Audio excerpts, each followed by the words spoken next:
అక్క నమస్తే అక్క. అక్క నమస్తే అక్క. జగన్ అంటే 2011లో పార్టీ పెట్టినప్పటి నుంచి జగన్మోహన్ రెడ్డి గారు మా కోసం తిరుగుతానే ఉన్నాడు. ఈ సమస్యలు ఏమున్నాయో మా కోసం వచ్చినాడు, విన్నాడు, మా సమస్యలు విన్నాడు, నేను ఉంటానని చెప్పినాడు. చెప్పిన మాట ప్రకారం జగన్మోహన్ రెడ్డి గారు మాకు అన్ని చెప్పిన ప్రతి ఒక్క హామీ నెరవేర్చినాడు.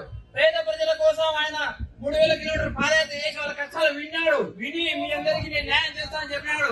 చెప్పిన విధంగా న్యాయం చేసినాడు. ఇక్కడ వచ్చిన ప్రతి ఒక్కరికి వారి కుటుంబాల్లో ప్రతి ఒక్కరికి సత్యం అందింది. దానికి కారణం ఎవరంటే జగన్మోహన్ రెడ్డి గారే.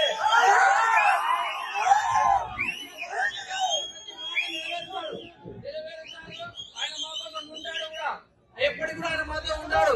మీరన్నీ చెప్తున్నారు కానీ మీ కుటుంబ సమస్యలేవో మీరు చెప్తున్నారు కాదలేవే.